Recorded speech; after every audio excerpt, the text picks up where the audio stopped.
अभी next diagram explain कर देता हूँ मैं, सेकंड वाला। ठीक है, अगर मर्क्यूरी ग्लास के साथ पॉइंट ऑफ कांटेक्ट में रहेगा तो सेकंड केस, ये आपका ग्लास है, ये आपका कंटेनर है, ये कंटेनर में मर्क्यूरी को लिया, ठीक है, लिक्विड मर्क्यूरी है आपका। तो ये कर्व कैसा बनता है, ठीक है ना। तो ये मॉलिक्यूल को मैं ए नाम देता हूं। तो मर्क्यूरी मॉलिक्यूल्स के बीच में जो फोर्स लग रहा है उसको क्यू बोल रहा हूं, ठीक है। इसका फोर्स जो है पी है, ग्लास और मर्क्यूरी के बीच का जलज। तो इसका रिजल्टेंट इनवर्ड है टुवर्ड्स द मर्क्यूरी, ठीक है। तो ये आपका ग्लास हो गया, ये आपका मर्क्यूरी हो गया, बराबर है। तो इसके बारे में जो है देख लो, तो देखने से ही पता चलता है ना कि ये फोर्स का वैल्यू ज्यादा है, इसका कम है, तो इसलिए इन रिजल्टेंट फोर्स इनवर्ड है, ठीक है। तो सिंपल है, तो फिर भी मैं एक्सप्लेन कर देता हूँ, पॉइंट्स लिख लो। Mercury is on in contact with the wall of the container, the cohesive force between molecule of mercury is far greater than that of adhesive force. तो क्यू क्या है, कोहेसिव फोर्स है ना, ठीक है। तो लिख लो the cohesive force between molecules of mercury are pause करो। The cohesive force between molecules of mercury is far greater than adhesive force, ठीक है। एडेसिव फोर्स यहाँ पे आपका P है, ठीक है, यहाँ पे लिखना है तो लिख लो। Fp क्या है, एडेसिव फोर्स, ठीक है। और Q क्या है, कोहेसिव फोर्स, कोहेसिव फोर्स, ठीक है। नेक्स्ट देखो, the force Q will be much greater than, तो Fq is greater than F P, ठीक है। तो resultant force directed towards the interior of the molecules, resultant force is directed towards interior of molecules, ठीक है। तो resultant force act on the molecule of the surface of water और mercury. तो यहाँ पे जो R जो है आपका रिजल्टेंट फोर्स है, resultant force R acts on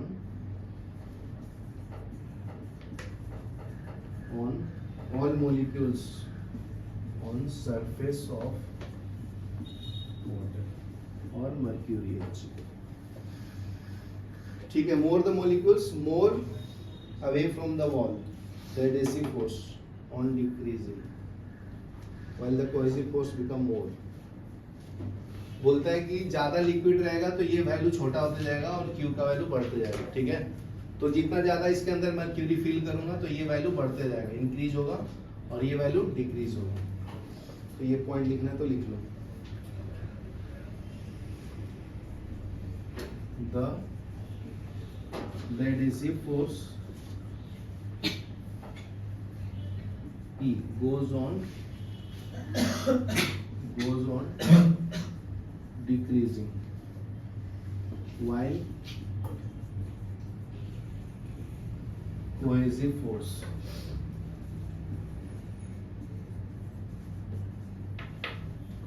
force Q becomes greater या more, ठीक है। The resultant R become more and more, ठीक है। तो इससे R का वैल्यू भी बढ़ते जाएगा, ठीक है, क्योंकि Q का वैल्यू बढ़ रहा है ना।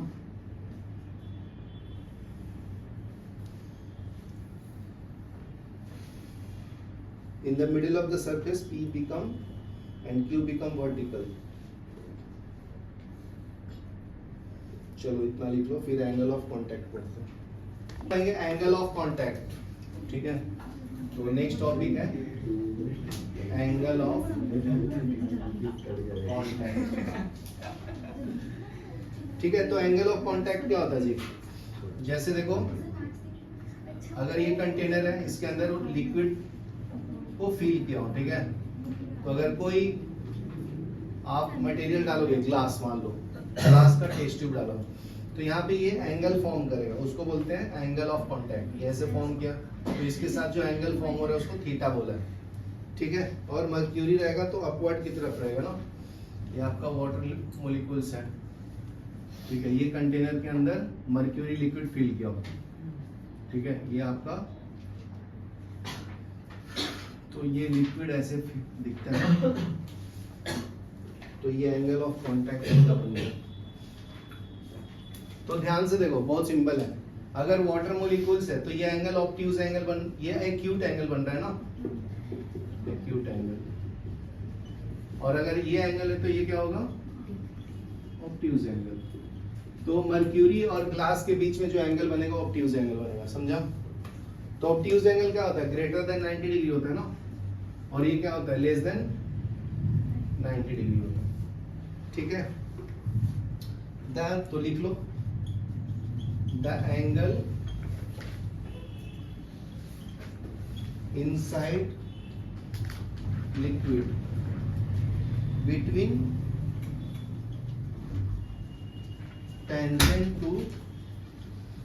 tangent to solid surface and tangent to liquid surface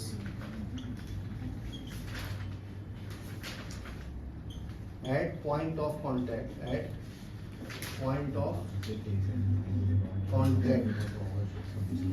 is called angle of contact, ठीक है। ये लिख लो, फिर आगे बताता हूँ वर्क वाला। नेक्स्ट देखो, वर्क डन। नेक्स्ट टॉपिक है work done in stretching. Work done in stretching a liquid surface, ठीक है। लिक्विड सरफेस को स्ट्रेच करेंगे तो वर्क डन कितना लगेगा, जिसको हम लोग सरफेस एनर्जी बोलते हैं। Surface energy of a liquid,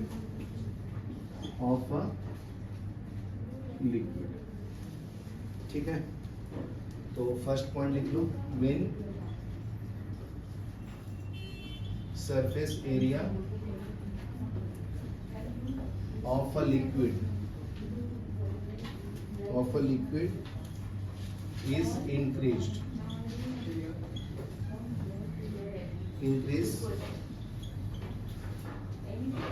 molecules from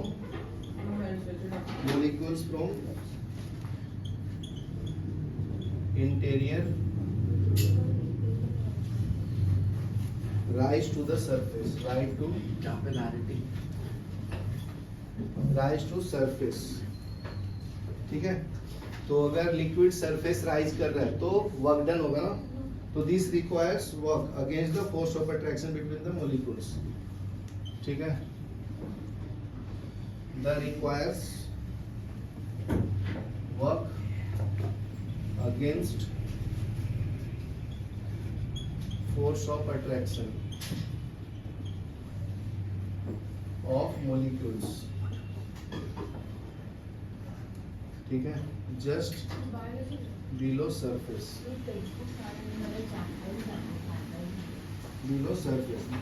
thus the molecule in surface have some additional energy, thus molecules in surface have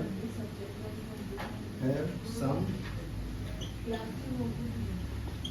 additional energy, due to their position, due to their position this additional energy per unit area is called surface energy.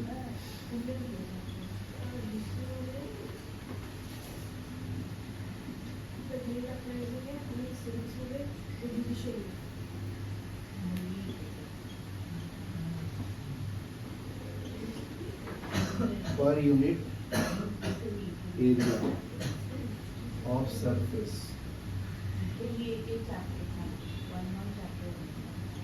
is called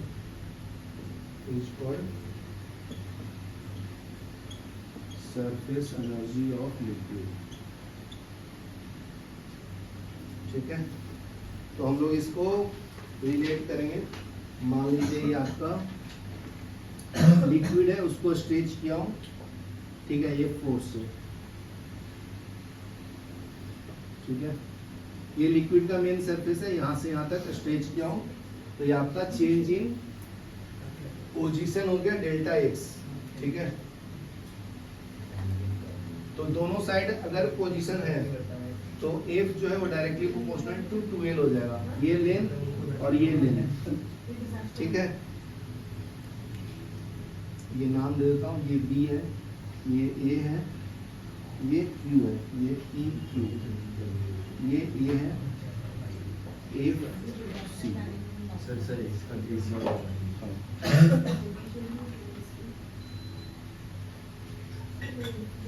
ये लो control से। ठीक है, तो इस proportionality को हटाऊंगा तो क्या मिलेगा जी, T × 2l। ठीक है, तो वर्क डन क्या होता है, work equal to force into displacement. ठीक है, तो ये F का वैल्यू सेकंड इक्वेशन में डाल दो। ठीक है, तो ये क्या मिलेगा, W = T × 2l × delta x, ये आपका वर्क डन मिल जाएगा। तो देखो लेंथ इनटू डिस्प्लेसमेंट क्या होगा, लेंथ इनटू विड्थ, एरिया होता है ना, तो वर्क डन = T × A मिलेगा। ठीक है, इसको डेल्टा है, तो यहाँ से टेंशन इज इक्वल टू क्या लिख सकते हो, वर्क डन अपॉन एरिया, ये लिख लो। ठीक है, ये छोटा सा प्रूफ है। देखो अगर यूनिट की बात करूं तो क्या मिलेगा बताओ, T = क्या मिला है, W/A। ठीक है, तो वर्क डन का यूनिट क्या होता है, जूल, और एरिया का यूनिट क्या होता है, metre square, joule per metre square आएगा सरफेस टेंशन का यूनिट। याद क्लियर है, तो लिख लो, आज के लिए